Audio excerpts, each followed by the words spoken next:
My family neglected me on Christmas, my brother stole my car without permission, and my mom accused me of betraying the family. It all started with my brother, Jacob, deciding that he was the only one in the family who deserved support. I'm not saying his life was easy, but honestly, whose is?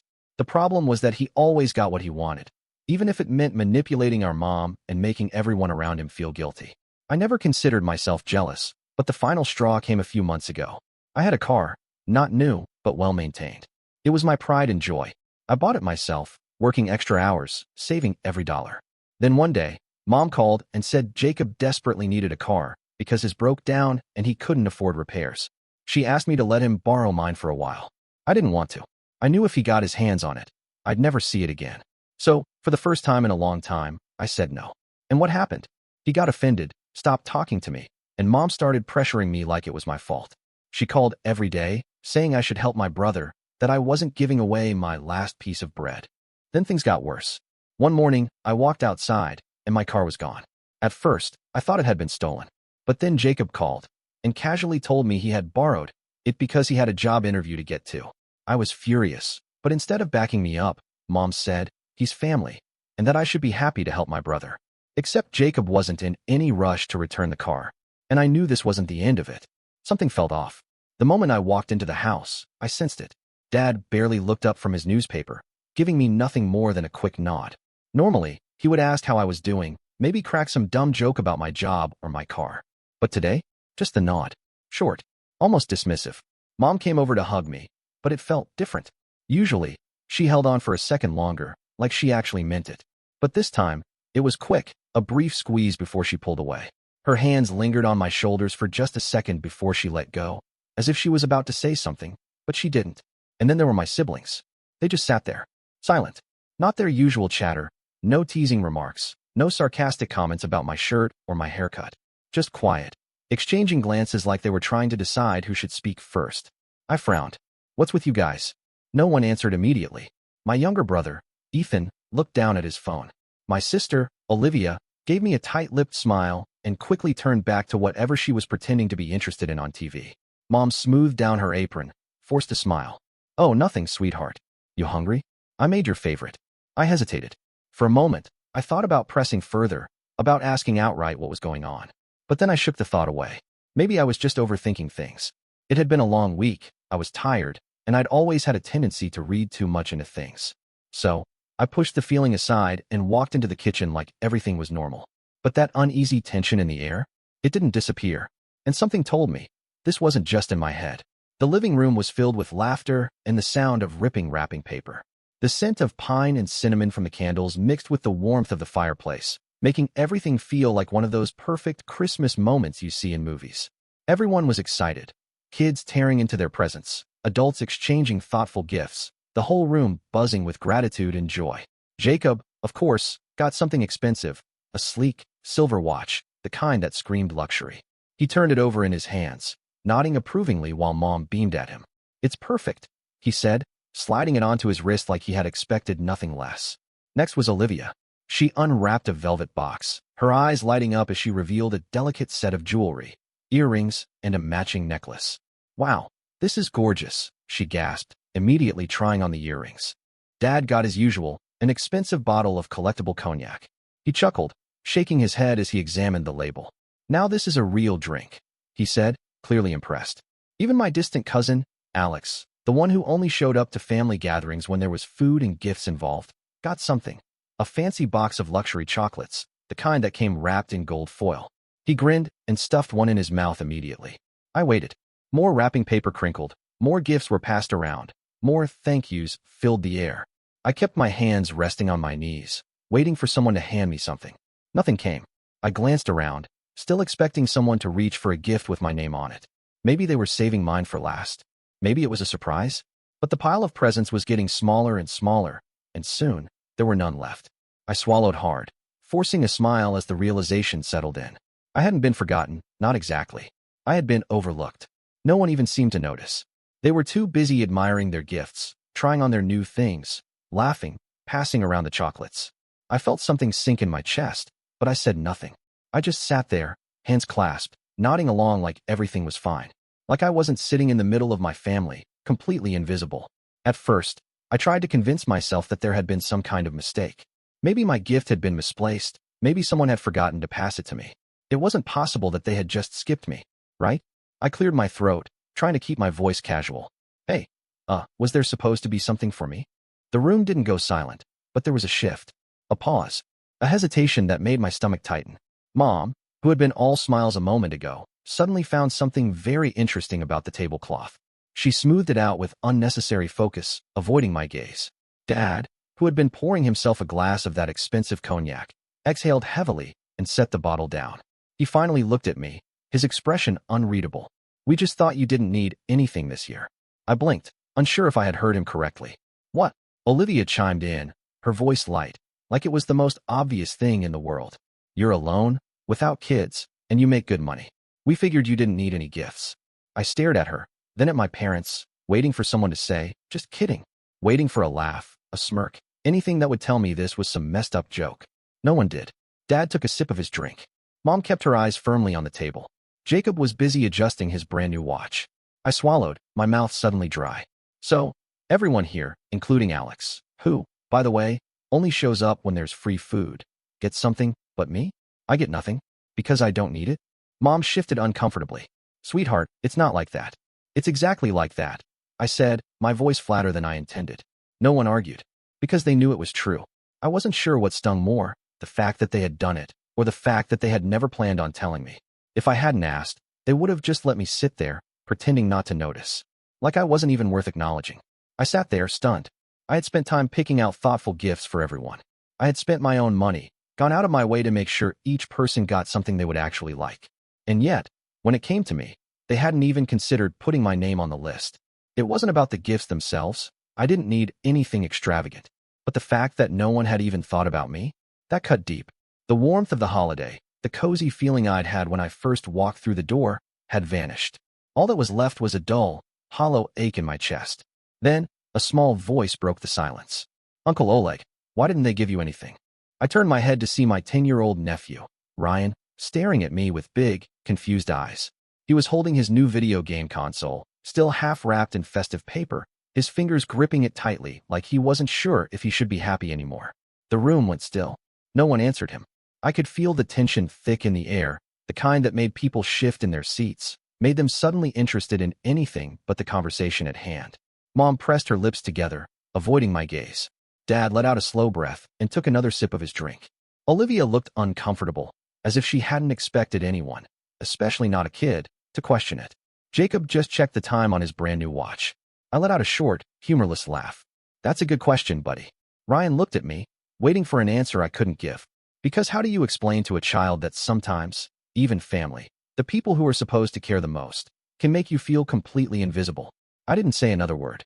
I just stood up, grabbed my coat, and walked out. No dramatic speech, no confrontation, just silence. If they didn't think I was worth a gift, I wasn't going to waste my breath trying to make them see why that hurt. No one tried to stop me. No one called after me. The cold air hit my face as I stepped outside, but it felt better than the suffocating atmosphere inside that house. I walked to my car, started the engine, and just drove. Halfway home, I called my best friend, Mark. What's up, man? Merry Christmas, he answered cheerfully. I let out a bitter laugh. Yeah, not so merry for me. I told him everything. The gifts, the excuses, the way my family had just decided I didn't matter this year. Mark was silent for a second, and then, in a voice full of disbelief, he said, Dude, that's insane. I don't even have words. Who does that? I shook my head, gripping the steering wheel tighter. Apparently, my family.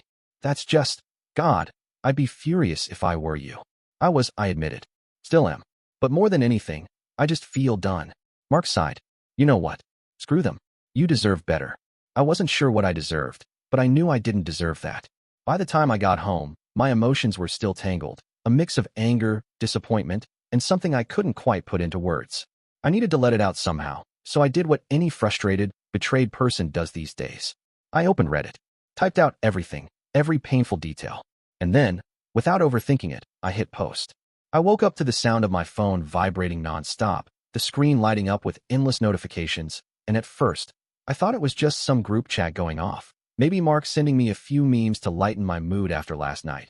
But when I reached over and grabbed my phone, squinting against the early morning light, I realized it was something else entirely. Reddit had completely exploded.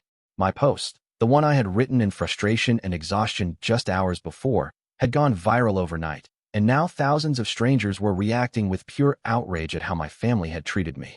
Scrolling through the comments, I saw an overwhelming flood of responses, each one angrier than the last, as people expressed their disbelief, their support, and their own experiences with similar family dynamics. And for the first time, I felt like I wasn't just screaming into the void.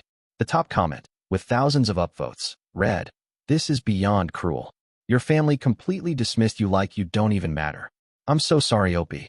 Another one, just as blunt, said, "The fact that they didn't even plan to tell you? That's the worst part. They just expected you to sit there and accept being treated like nothing."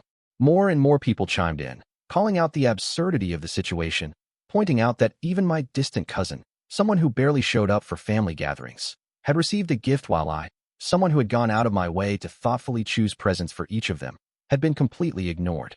Some users even suggested that I should go no contact with my family, while others simply reassured me that I wasn't crazy for feeling hurt, that what had happened to me was genuinely messed up, and that I deserved better. As I continued scrolling, my heart suddenly stopped when I saw a direct message from my cousin, Emily, someone who had always been friendly but never particularly close to me. And for a second, I hesitated before opening it, not sure what to expect, but when I did, I felt a strange mix of relief and sadness wash over me. "Hey, I saw your post, and I just want you to know, I've noticed how they treat you for years. It's not fair, and it never has been. I'm sorry I never said anything before." I stared at the message for a long moment, processing the weight of those words, and before I could even react, another message popped up, this time from my uncle's wife, someone I had barely spoken to outside of polite holiday conversations. "I always thought it was strange how you were treated differently. You're not imagining it. It's real, and it's wrong." As more messages rolled in, some from extended relatives, others from old family friends who had clearly been aware of the imbalance for years but had chosen to stay silent, I realized that this wasn't just about the gifts or even about this one particular holiday. It was about something deeper, something I had always felt but had never truly let myself acknowledge. A quiet but persistent truth that had been lingering in the back of my mind for as long as I could remember. This wasn't some one-time oversight. It was a pattern. It had always been a pattern. And now, for the first time, I wasn't the only one seeing it. Lying there in bed, still holding my phone, I exhaled slowly, feeling something unfamiliar settle over me. Something that wasn't quite anger, but wasn't exactly sadness either. It was a strange kind of validation, the realization that I wasn't overreacting, that I hadn't been imagining things, and that, for once, people were actually listening. The next morning, my phone started ringing before I was even fully awake, the vibrating noise cutting through the silence of my room, relentless and insistent, and when I finally reached for it, still groggy from sleep, I saw my family's names flooding the screen one after another. Missed calls, voicemails, angry text messages stacking up so quickly that my notifications couldn't keep up. I already knew what this was about, and for a long moment, I just sat there staring at the screen, feeling the weight of their inevitable outrage settle over me like a thick, suffocating blanket. But instead of answering, instead of giving them the reaction they so desperately wanted, I let the calls go to voicemail and watched as the texts kept pouring in. Eventually, the ringing stopped, but the silence didn't last long before my phone buzzed again with a new notification. My mother had left a voicemail, and even though I already knew exactly what she was going to say, a part of me still wanted to hear it just to confirm what I had always suspected. When I pressed play, her voice came through sharp and accusatory, filled with the kind of guilt-tripping that had been ingrained in me since childhood, and I could practically see the disapproving expression on her face as she spat out the words, "How could you do this to us? How could you humiliate your own family like that? Do you have any idea how this makes us look?"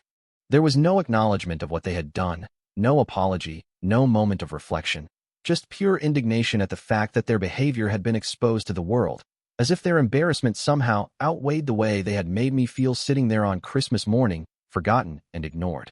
Before I could even process that, another notification popped up, this time from Jacob, who, as expected, had his own choice words to throw at me in the form of an angry text message that read, "Wow, you really couldn't just let it go, huh? You had to run to the internet and make us look like monsters." I read it once, then again, feeling a strange mixture of anger and vindication settle in my chest, because, just like with Mom's voicemail, there was no remorse, no attempt to fix anything, no moment of self-awareness, only fury at the fact that people now saw them for who they really were. It hit me then, with absolute clarity, that they weren't upset about what they had done or how they had treated me. They were upset that they had been called out for it, that their perfect little image had been cracked by the weight of public scrutiny, and that, for once, they couldn't twist the narrative in their favor.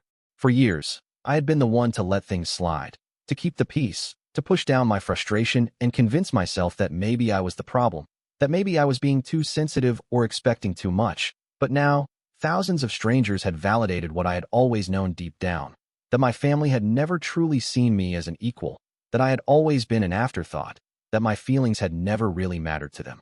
And for the first time in my life, I didn't feel guilty for speaking up. I didn't feel the need to apologize or defend myself. I didn't feel the weight of their disappointment pressing down on my shoulders like it had so many times before. Instead, I simply turned off my phone, set it face down on the nightstand, and let them sit in their own discomfort for once, knowing that no matter how many times they called or how many messages they sent, I wasn't going to be the one to make them feel better about what they had done. Later that afternoon, after I had finally managed to push the whole situation out of my mind for a few hours, my phone buzzed with a message from Emily, the same cousin who had reached out the night before to tell me she had noticed the unfair way I was treated. I hesitated before opening it, not sure if I was ready for another round of drama, but when I saw what she had sent, my stomach twisted into a knot so tight I thought I might be sick. It was a photo of a handwritten list, neat and carefully organized, titled Christmas Gifts 2023, and as my eyes scanned down the names, I quickly realized what she was trying to show me. My name wasn't on it. Every single family member was listed, along with the gifts they had received, and next to each one, there was a small note detailing how much had been spent. My brother's new watch, my sister's jewelry, Dad's collectible cognac, even my cousin Alex's luxury chocolates, all accounted for. But the most damning part, the part that made my fingers tighten around my phone in disbelief, was the last line written at the bottom in a casual scrawl: extra budget redistributed among the kids' gifts. It took me a second to process what I was looking at, and then it hit me like a punch to the gut. My family had set aside a budget for my gift, but instead of actually buying me something, they had deliberately taken that money and split it among the other gifts for the rest of the family, as if I was nothing more than a financial resource to be used, as if I didn't even deserve the basic acknowledgement that everyone else had received. I felt a slow, burning anger rise in my chest, but more than that, I felt something far worse: confirmation. This wasn't an accident. It wasn't an oversight. It wasn't something they had simply forgotten to do. They had made a choice. A conscious, intentional decision to take what was meant for me and give it to everyone else. And the worst part was that they hadn't even thought I would notice. They had expected me to sit there, to smile, to be the good son, the good brother, the one who never complained, the one who never asked for more than he was given. And when I had questioned it, they had treated me like I was the problem, like I was ungrateful, like I had somehow humiliated them by daring to point out what they had done. My fingers hovered over the screen as I tried to think of what to say to Emily, but in the end, I just sent back a simple message: thanks for showing me. I needed to see this. Because now, I knew the truth. Now, I knew exactly where I stood with them. And now, for the first time, I had no doubt in my mind about what I needed to do next. That evening, just as I was starting to feel like I had finally processed everything, my phone buzzed again, and without even checking, I knew exactly who it was and what it would say, because there was only one thing my family could possibly care about at this point. And sure enough, when I glanced at the screen, my mother's name was there, along with a short but loaded message that read, "You need to take that post down. People are asking questions. It's embarrassing." I sat there for a long moment, staring at those words, feeling the weight of them settle over me. But instead of the usual guilt, instead of that familiar urge to fix things, to smooth it over, to be the one who made everything easier, all I felt was a cold, quiet realization sinking deep into my chest. She wasn't reaching out because she regretted what had happened. She wasn't trying to apologize. She wasn't asking how I felt or if I was okay. She didn't even seem to care that I had been hurt. All that mattered to her was that other people knew, that the image she had spent so long curating, the perfect family she pretended we were, was starting to crack, and now she expected me to be the one to glue it back together for her. For so many years, I had been conditioned to comply, to let things go, to keep the peace, to believe that if I just didn't push too hard, if I just accepted things the way they were, if I just kept my head down and didn't make trouble, then maybe, just maybe, I would finally get the kind of recognition, the kind of love, the kind of basic human respect that I had watched them give to everyone else. But now, in this moment, I finally saw it for what it was: a lie I had been telling myself, a lie they had let me believe because it kept me in my place, kept me quiet, kept me exactly where they wanted me. And now that I was no longer willing to play that role, they didn't know what to do except demand that I make it all disappear. Without hesitation, without a second thought, I typed out a single word, no, and sent it, watching as the read receipt popped up almost immediately, followed by the inevitable flood of messages, each one angrier, more desperate than the last, first from my mother, then from my father, then from Jacob, all of them saying different versions of the same thing. Why are you doing this? Do you even care about your family? You're making a mistake. This is hurting us. You're overreacting. You're being dramatic. Take it down. Take it down. Take it down. But the only mistake I had ever made was believing that if I kept trying, if I kept proving myself, if I kept showing up, they would eventually see me the way they saw each other. And now that I had finally stopped playing their game, they were furious not because they regretted how they had treated me, but because they had never imagined a version of me that wouldn't just sit there and take it. For the first time in my life, I wasn't the one who felt small. I wasn't the one questioning if I was being too sensitive or if I was the problem. I wasn't the one bending over backward to make excuses for people who had never done the same for me.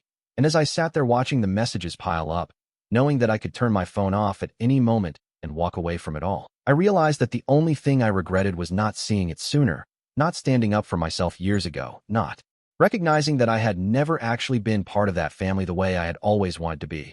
Because a family that truly cares doesn't ignore you, doesn't dismiss you, doesn't decide that you're less important because you don't have kids, or because you make good money, or because they assume you just don't need the same basic love and respect they so freely give to everyone else. And as I finally set my phone down, letting them sit in the discomfort of their own choices for once, I felt something I had never quite felt before. Not sadness, not anger, not guilt, but something lighter, something clearer, something dangerously close to freedom. The knocking on my door was firm and deliberate, the kind that wasn't going to stop until I answered.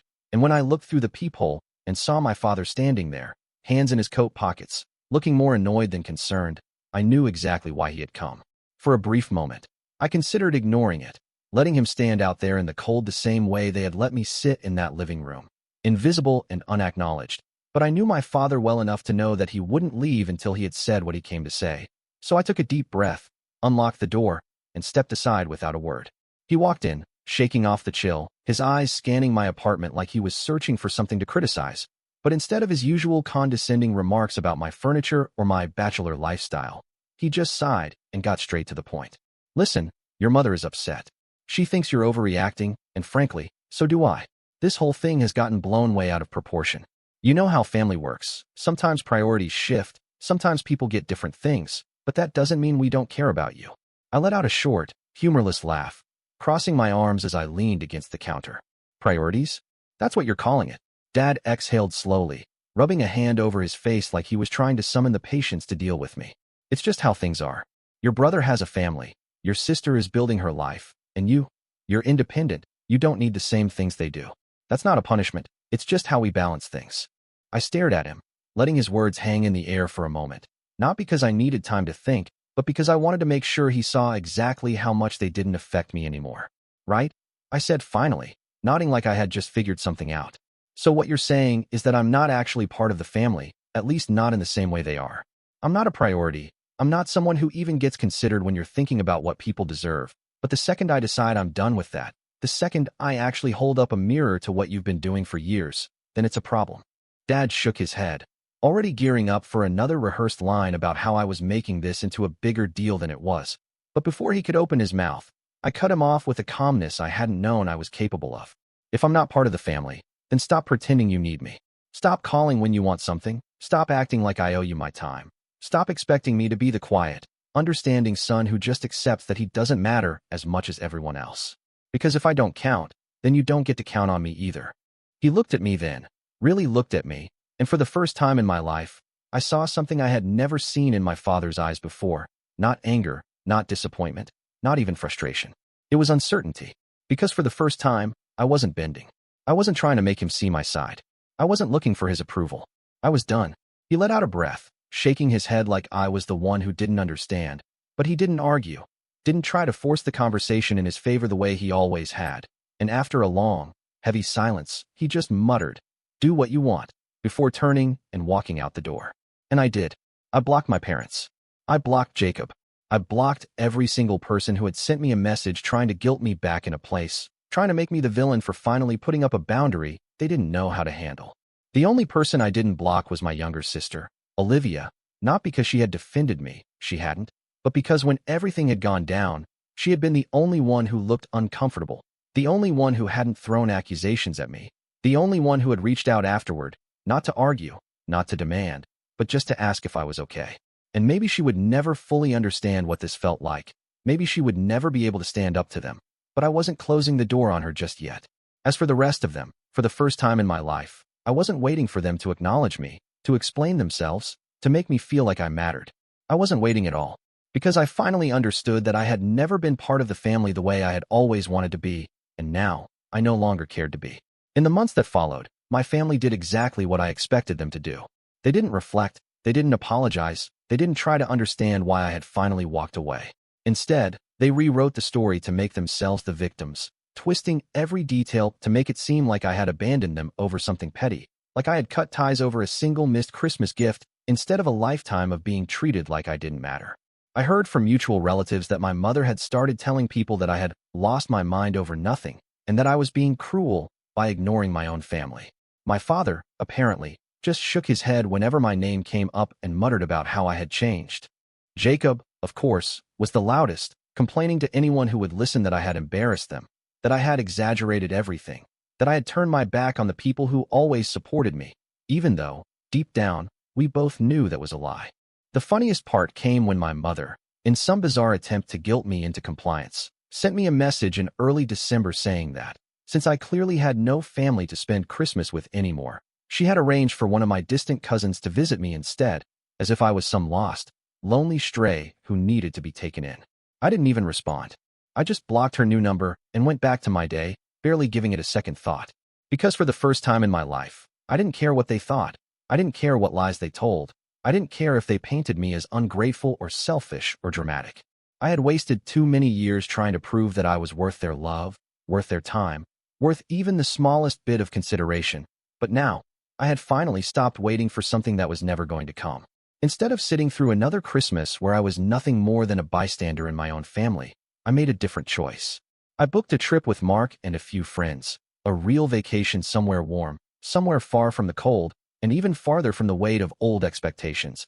And as I packed my bags for a New Year's celebration that, for once, felt like it was mine, I realized something I hadn't felt in a long, long time.